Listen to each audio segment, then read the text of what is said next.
Welcome Wargamers, today we are diving into the Bonegrinz, one of the specific war clans from the Auric War Clan's Battle Tome. And we're starting off with this one because it's actually one of the most famous of them all. Because the Bonegrinz have more lore behind them than any other war clan, at least specifically for the Bonesplitterz themselves, but honestly they have more of a backstory than many of the Ironjawz war clans. Now, I'll start off here by saying that the overall lore and background for the individual units in this army has not really changed all that much. And if you're interested in learning more about Bonesplitterz in general, I did an entire week's breakdown using the old book and all the old lore, but all of that transferred. It was just kind of better written and more tightly condensed, better word choices, that kind of thing for the new book. So if you want to go check those out, check the link down below. You'll see the playlist for the entire Bonesplitterz week where you'll get more acquainted with all the different units. And I do encourage you to watch that because this army is awesome. And this video builds on the foundation of knowing all about the Bonesplitterz. Now, if you're not familiar with how a bone splitter comes about, I'll give you a very brief explanation because it's important here. There are thousands of Auric war clans scattered across the realms, living in caves and forests and mountains and plains, and they are generally like a cohesive group, right? As long as there's a boss, there's always someone in charge. They kind of stick together. They like to move in a horde. They roam around looking for a fight. They get frantic when they find one and they yell, "Wah!" And they get all fueled by this kind of WAAAGH energy and go punching. If all of that is foreign to you, I have a video explaining the WAAAGH, and I will also leave that down in the description below. But after the fight, things settle down a little bit and that cycle repeats. They start looking for the next fight, get excited, smash things, and then just repeat and repeat and repeat. But some orcs are weird. They don't fit that norm, that almost species-wide norm. And when they get swept up in this WAAAGH fever, right, they get stuck there. It's almost like a switch that cannot be turned off. They start shaking with this frenzy and rage and excitement, right? They're just trapped in fight mode. Oftentimes they'll hear whispers and see visions. It's like a constant drum beat and seeing strange colors move before them. At a certain point, they act so strange, right? Because everyone else is kind of chilled out after the fight and they're looking for the next one, but this one orc over here is still in battle mode. Eventually, they'll either kick him out or that orc will just wander away. Again, the reason I brought up the fact that they kind of are a cohesive group, right? They move as a horde is because it is unusual for an orc to be on his own. Now, one such orc was a one named Gurkak Weirdteef. He was a nobody from one of the small warbands in Gur, of which there are probably thousands. And there was something very peculiar about Gurkak. At a certain point, he became convinced that his teeth were talking to him. Voices would start to spring up inside of his head, and these voices would tell him, "Hey, go this way, there's a big thing you can kill over there, there's a city over there you guys can sack," right? Pointing him towards the next fight, where to eat, where to go. In addition to that, whatever he bit into, right, the meat and the bone of his prey, his teeth would tell him all the secrets of that prey. It would be migration patterns of big beasts, and one thing he noticed really quickly was that some meals had more to say than others. But this kind of slowly rising oddness, right, kind of became to dominate Gurkak's thoughts. He started getting more and more into the WAAAGH, had more and more trouble kind of coming down from that high, and of course his teeth were constantly talking to him in his head, so he went a little nuts. Eventually, at one point, he left his original war clan, and on that day, Gurkak became a bone splitter. Now that tiny little lore story is actually the origins of the Bonegrinz war clan, because we lose his story for a bit. But his tale picks back up in the present. We see now what Gurkak Weirdteef has become, and he is a WAAAGH prophet, a vessel through which Gorka Morka shares his will and visions. He acts as a conduit of the WAAAGH power, leading one of the largest war clans, certainly it's described as the largest for Bonesplitterz, at least out there. It's the WAAAGH prophet that becomes the living green tide's mind. For when Bonesplitterz attack, they collectively become this alpha predator of the realms, the great beast of Gorka Morka himself walking on the earth. It's pretty cool. Like I said, go check out the lore videos. And at the center of this huge storm is Gurkak. But Gurkak Weirdteef did not become the biggest WAAAGH prophet by just having visions and, I'm going to put in strong air quotes, leadership abilities, right, like other WAAAGH prophets have. He's actually quite innovative to getting the most out of every single hunt, and this is where the uniqueness of a single hero trickles down into making an entire, horde army unique and well-defined. I've said that before, like if you have a horde army, all of a sudden your heroes matter more because they're kind of directing the character of the whole faction. And there's two things that really make the Bonegrinz stand out, and really set Gurkak himself apart from other WAAAGH prophets. They make incredible weapons, and they channel specific beasts in their rucks. Now, let me unpack those, right? When I say they make incredible weapons, I mean something very, very different from high craftsmanship, right, from the Dwarden cannons or something like that. Like all Bonesplitters, they are incredibly primitive, but what makes Gurkak's unique is that they are very creative.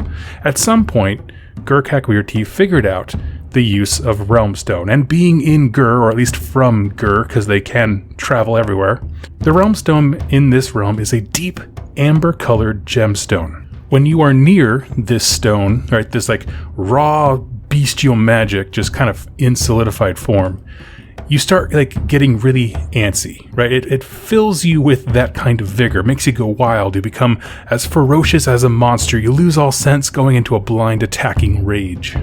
Well, more than any other war clan, Gurkak has weaponized realmstone, right? Not in the single grand ritual way of Nagash, where he weaponized Gravesand, right, the Realm of Death realmstone, into a single spell, but by lacing arrowheads and spears and stabbas with the realmstone from Gur.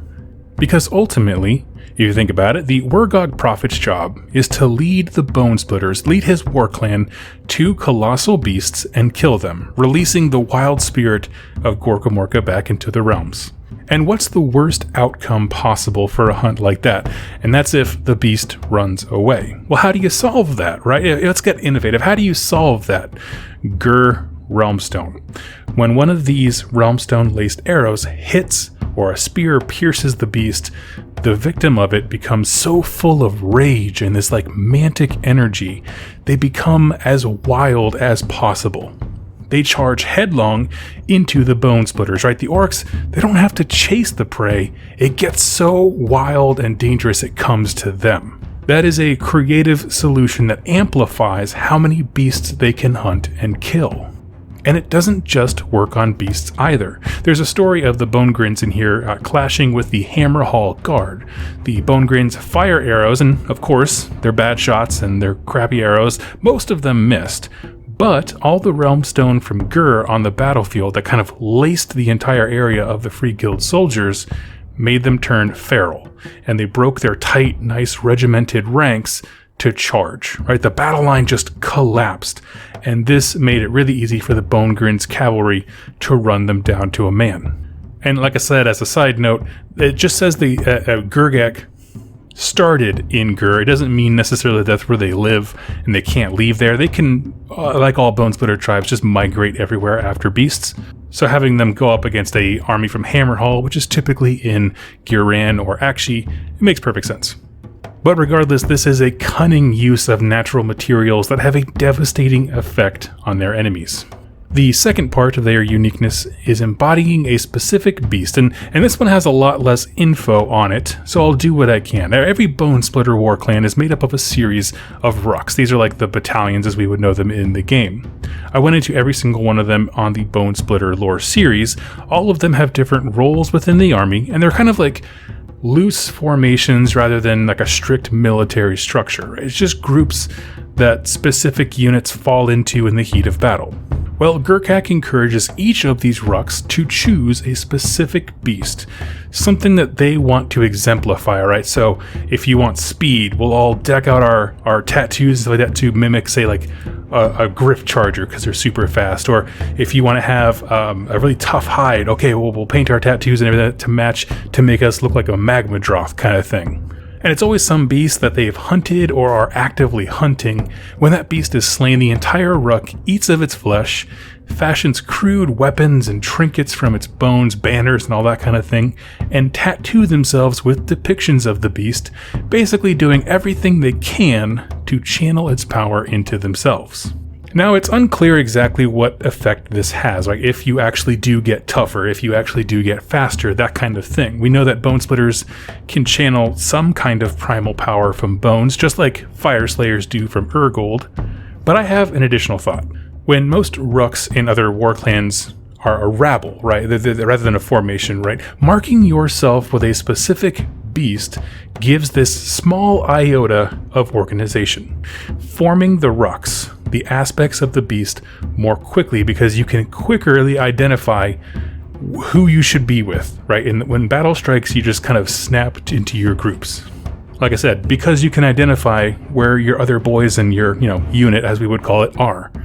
A Rook that forms quickly can be controlled by the War God Prophet quickly. Stacked with the realmstone tipped weapons, pulling the prey, and it's easy to see why the Bonegrinz are known as the premier beast hunters in the realm. So again, while we don't know specifically what's going on with the marking yourselves or identifying yourselves as a specific beast, I do think that the sheer organizational power of it, and we'll talk about it a little bit more at the end here, has something to do with it. However, being crazy doesn't mean that you don't have a purpose, and that goes for Gurkak Weirdteef as well, because there is a goal in mind with his savagery. With every epic-sized beast hunted, right, and killed, Gurkak can make a big stabba. Those are the massive, like, two orc-carried weapons. It's basically just a giant tree with a giant arrowhead lodged in the side. You can build it out of the basic orc kit. Whether through prophecy or delusion, Gurkak believes that if he collects enough big stabbas and plants them in the ground in Gur, he can somehow awaken the realm's world spirit. Now this is basically, think of every realm as having a monster that truly embodies it, like on a mystical level. When the spirit of Gur itself has been summoned, Gurkak and his boys will drink of its power, becoming as large as mountains, able to stomp the realms, being unstoppable.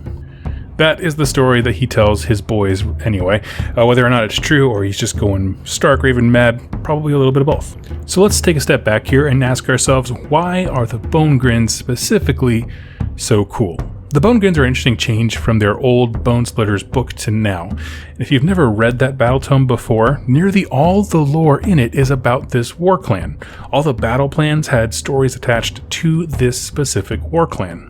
And while none of that lore has really changed, it's just kind of been pruned to fit, Ironjawz and Bonesplitterz into one book. And honestly, if I'm being totally truthful, I think it lost something for this war clan specifically.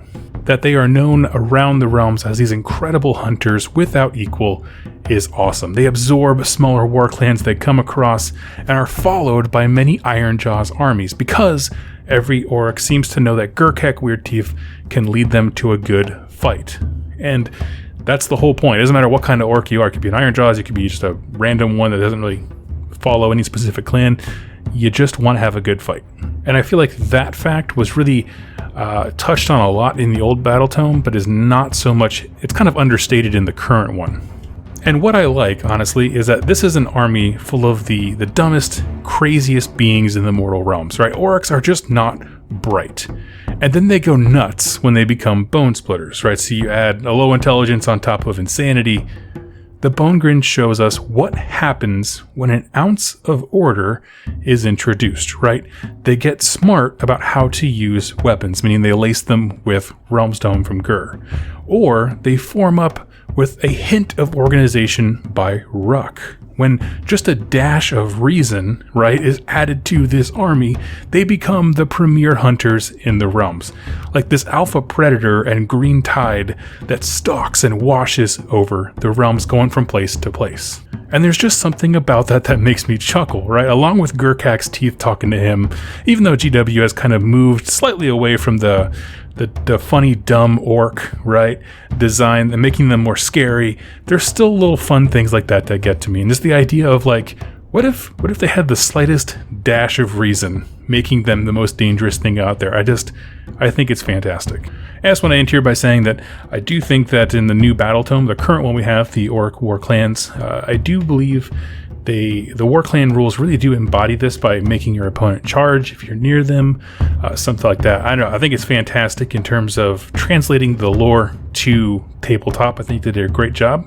So if this is something that really interests you, go ahead and make your own Gurkak Weirdteef and let me know.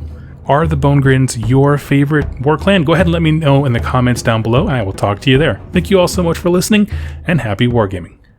Hey Wargamers, Doug here. If you like the show, help the channel grow. Consider becoming one of my patrons over on Patreon. My patrons are vital to help decide the direction of the channel, and patrons of a certain level are automatically entered to win whatever battle tome I just finished reviewing. And I'll ship it anywhere worldwide. But more than that, it's an invitation to be part of a great group that wants to serve the wargaming community as a whole.